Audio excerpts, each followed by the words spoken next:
الحمد لله نحمده ونستعينه ونستغفره ونعوذ بالله من شرور أنفسنا ومن سيئات أعمالنا من يهد الله فلا مضل له ومن يضلل فلا هادي له نشهد أن لا إله إلا الله وحده لا شريك له ونشهد أن سيدنا محمدا عبده وحبيبه ورسوله اللهم صل وسلم على سيدنا محمد وعلى آله وصحبه أجمعين أما بعد فيا عباد الله اتقوا الله وأطيعوه إن الله مع الذين اتقوا والذين هم محسنون قال الله تعالى في كتابه الكريم أعوذ بالله من الشيطان الرجيم بسم الله الرحمن الرحيم ولا نكلف نفسا إلا وسعها ولدينا كتاب ينطق بالحق وهم لا يظلمون صدق الله العظيم. Biz heç kəsi gücü çatmayan işi görməyə vadar etmərik. Bizdə haqqı söyləyən bir kitab var. Onlara zülm olunmaz.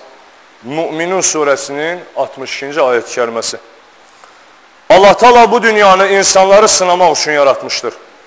Bu həqiqət Casiyə surəsinin 22-ci ayəsində belədir.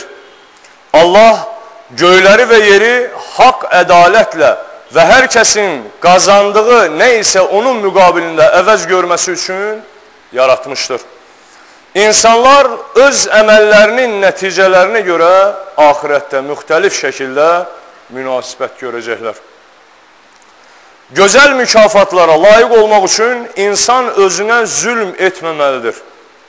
İnsanın özünə zülm etməsi Allah Taala'nın qoyduğu hüdudlardan kənara çıxmaq deməkdir. Bəzi insanlar bu hüdudları həddindən çox aşıb sırat-ı müstəqim adlandırılan Allahın əməl etməyimizi istədiyi ibadət və gözəl davranışlardan əl çəkib özlərinə daha fərqli yol və ideologiyalar seçirlər. Bu şəkildə hüdudları, sərhədləri aşan insanlar yalnız axirətdə deyil, dünya həyatında da müsibətlərlə qarşılaşa bilərlər. Allah Teala Quran-ı Kərimin bir çox yerində bəzi qövmlərin məruz qaldığı aqibətlərdən bizi xəbərdar edir. Ənkəbut surəsinin 40-cı ayət-i kəriməsində bu həqiqət bildirilir. Quranda Muhammed sallallahu aleyhi və səlləmin ümmətinin 3 qrup olduğu, bunlardan özünə zülm edənlərin bir qrup, xeyriyyəçilikdə qabaqcıl olanların bir qrup, İkisi arasında qalanların isə orta bir qrup olduğu vurğulanır. Biz də Quranda ifadə edilən bu 3 qrupdan hansına daxil olduğumuzu özümüzdən soruşmalıyıq. Allah Taala'nın hüdudlarını aşmaq, dilimizin vurğulu ifadəsi ilə həddini aşmaq insan fitrətinə zid bir hal deyildir. Resulullah sallallahu aleyhi ve sellem bir hədis-i şərifində əgər insanlar günah işləyən varlıqlar olsaydı, günah işləməyən varlıqlar olsaydı, Allah onların yerinə günah işləyən başqa varlıqlar yaradardı buyurmuşdur. Deməli, xəta və günahlar insanlara görə fərqli olsa da, hər insan mütləq bir xəta və günah işləyir. Hətta bəzən peyğəmbərlərin bəziləri Allah Taala'nın qoyduğu bu hüdudları aşma səviyyəsinə yaxınlaşdıqlarını düşünmüş və Allah Taala'dan əf və məğfirət diləmişlər. Yunus və Musa peyğəmbərin bu mənada Allah Taala'ya yalvararaq dua etdikləri bizlərə məlumdur. Səbə şahzadəsi Belqisin Qur'andakı yalvarmasını da buna daxil etmək mümkündür. Allah Teala verdiyi sözdən əsla dönməz. Allah Teala verdiyi sözü tutaraq ona inanan və onun rızası üçün faydalı işlər görənləri cənnəti ilə şərəfləndirəcək.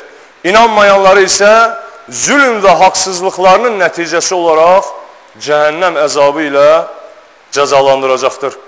Amma ölməmişdən əvvəl tövbə etmə fürsəti hamıya verilmişdir. İnsanın özünə zülm etməsi çox vaxt onun başqalarına zülm etməsinə də səbəb olur.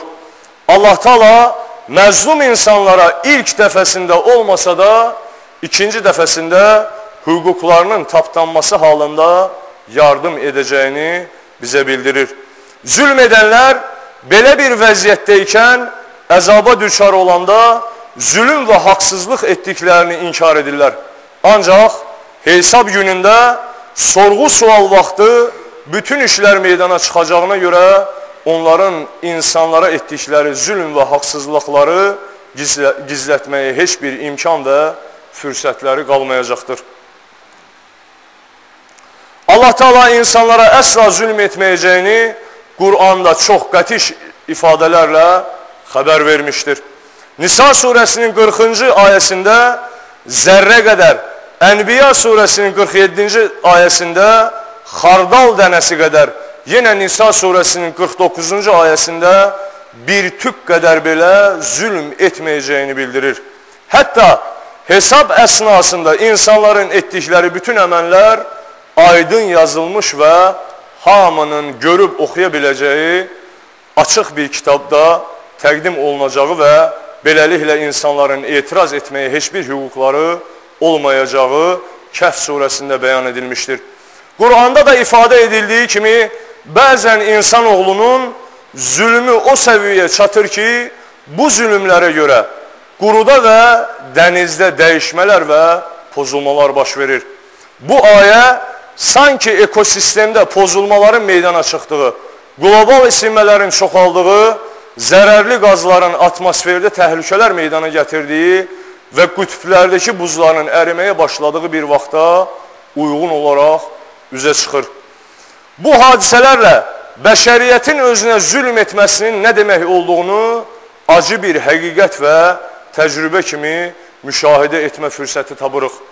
Bu fəlakətlərlə dünyamızda 1946-cı ildən bu tərəfə regional və daxili müharibələrdə 25 milyondan çox insanın öldürüldüyü, 45 milyon insanın yaralandığı, 45 milyon insanın yaşadığı şəraiti qoyub getmək məcburiyyətində qaldığını və milyonlarla insanın müharibələrdə aclıq, səfalət və epidemik xəstəliklərlə üz-üzə gəldiyini də əlavə etsək, insanın özünə zülm etməsinin nə demək olduğunu daha yaxşı başa düşərik.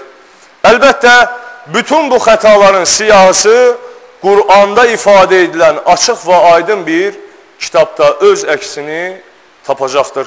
Əməllərin dünyəvi mənadakı kar və zərər hesabını aşan ilahi mükafat və cəza növündəki qarşılığı da olacaqdır. Allah Taala'nın vəd etdiyi nemətlər ilə vəd etdiyi cəzalar arasındakı seçmə azadlığı isə insanın öz əlindədir. Allah Taala'nın öz vədindən dönməyəcəyi qəti bir həqiqətdir.